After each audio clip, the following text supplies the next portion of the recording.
Subscribe now and press the bell icon. Never miss an update. में जो नगर पालिका के जो चुनाव हो रहे हैं, तो हमारे यहाँ पर भी 29 जो वार्ड है उसका उपचुनाव होना था, उसका प्रत्याशी हमें घोषित करना था। और जो हमारा नवनियुक्त जो हमारा संगठन जो बना है उसके भी सभी पदाधिकारियों से मिलने के लिए जो है आज की बैठक रखी गई है। तो उसी के संदर्भ में आज यहाँ पर आना हुआ और सभी हमारे संगठन के पदाधिकारियों से, कार्यकर्ताओं से मिलने जो है उसका सौभाग्य प्राप्त हुआ। अभी हमारे जो प्रभारी हैं हरियाणा के विनोद तावड़े जी, तो एक बैठक हमारी जो है गुड़गांव में हुई, जिसमें सभी सांसद, सभी मंत्रीगण, सभी हमारे विधायक जो हैं वो सब वहाँ पर उपस्थित थे।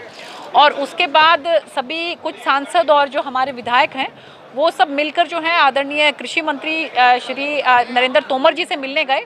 और हमने जो एमएसपी के लिए सरकार ने ये कहा है कि हम लिखित में भी देने को तैयार हैं कि आपके एमएसपी के साथ जो है वो कहीं कोई दिक्कत आने वाली नहीं है। आने वाले समय में और बढ़कर जो है एमएसपी मिलेगी। जिस तरह की पिछले 5 सालों में भी हमने देखा कि हमारी सरकार ने एमएसपी को बढ़ा कर दिया, चाहे रबी की फसल हो चाहे वो खरीफ की फसल हो।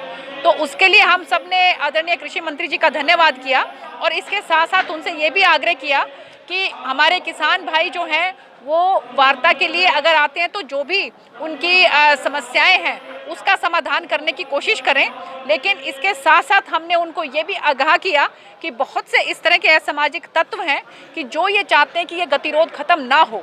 और हमें सरकार को ये कोशिश करनी चाहिए कि उन असामाजिक तत्व जो हैं उनको भी जो है वो चिन्हित करके और उनसे भी इसके बारे में पूछा जाए कि वो क्यों हमारे देश को तरक्की के रास्ते पर जाने से रोकने में जो है वो एक बाधा बने हुए हैं, वो क्यों इस तरह से रोक रहे हैं। तो मैं इस बात के लिए हमारे आदरणीय प्रधानमंत्री जी का और हमारे कृषि मंत्री जी का बहुत बहुत धन्यवाद करती हूँ कि उन्होंने बहुत सी बातें जो हमारे किसान भाइयों ने कही थी उसके लिए उन्होंने हाँ भरी है। और उन्होंने कहा है कि किसी तरह की कोई दिक्कत नहीं आएगी, एपीएमसी मंडियों में कोई दिक्कत नहीं आने वाली है, एमएसपी पे कोई दिक्कत नहीं आने वाली है। जो व्यवस्था पहले थी वो व्यवस्था वैसे की वैसे रहेगी, लेकिन उसके अंदर और ज़्यादा हमारे किसान भाइयों को सहूलतें मिले, हमारे किसान भाई आगे बढ़ें, ऐसी व्यवस्था सरकार की तरफ से की गई है। हम सब ये बात मानते हैं कि सिरसा लोकसभा की अगर हम बात करें तो जितना मुआवजा हमारे किसान भाइयों को सिरसा लोकसभा में मिला है पूरे हरियाणा में कहीं पर नहीं मिला।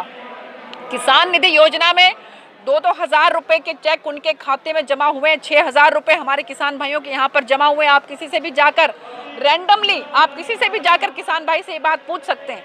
तो मैं यही कहना चाहूँगी कि हम सरकार का इस बात के लिए बहुत बहुत धन्यवाद करते हैं कि सरकार चाहती है कि हमारे किसान भाई जो हैं वो आगे बढ़े। हमारे प्रधानमंत्री जी चाहते हैं कि उनकी आय दुगनी हो, और ये तभी संभव हो सकेगा जब हम परंपरागत खेती से अपने आप को थोड़ा हट के समझेंगे, सोचेंगे। आपने देखा होगा कि हमारे सिरसा में कितने यहाँ पर हमारे किसान भाई कीनू उगाते हैं, अमरूद उगा रहे हैं। आप उनसे जाके पूछिए कि क्या उनको उसके बाद फ़ायदा होने लगा है कि नहीं होने लगा है। तो मुझे लगता है कि हमें इस बात को समझना होगा, हमें परंपरागत खेती से हट के कुछ सोचना पड़ेगा, तभी हमारा किसान भाई जो है वो तरक्की के रास्ते पर आगे बढ़ेगा। सरकार की तरफ से दरवाजे बिल्कुल खुले हैं। हमारे सभी किसान नेता जो हैं वो कभी भी जाकर वार्ता कर सकते हैं, अपनी बात को रख सकते हैं। लेकिन 2 कदम सरकार बढ़ाएगी, 2 कदम हमारे किसान भाई बढ़ाएंगे तो 4 कदम हमारी सरकार बढ़ाने को तैयार है। लेकिन कदम जो है वो दोनों तरफ से बढ़ने चाहिए। हम सिर्फ ये मन में ठान लें कि नहीं ये बस आप बिल वापस करिए, सिर्फ ये जो कानून है इनको वापस करिए, तो मुझे लगता है कि इससे कहीं कोई हल निकलने वाला नहीं है।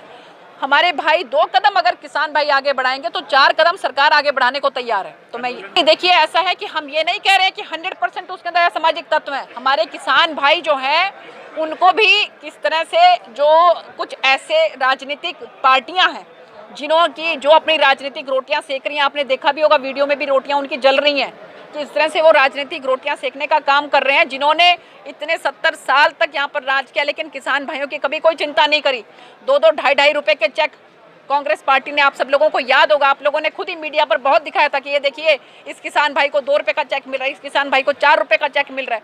आज हमारे किसान भाई इस बात को लेकर बहुत ज़्यादा तसल्ली है उनको कि उनको जितना मुआवजा यहाँ पर मिला, इतना करोड़ों रुपए का मुआवजा इतना आज तक पहले कभी नहीं मिला। तो मैं ये कहना चाहती हूँ कि जो इस तरह के तत्व बीच में घुसे हैं वो हमारे किसान भाइयों को भी ये चाहिए कि वो उनको निकाल के बाहर करें और सरकार के साथ वार्ता के माध्यम से इसका सॉल्यूशन निकालें, इसका समाधान निकालें।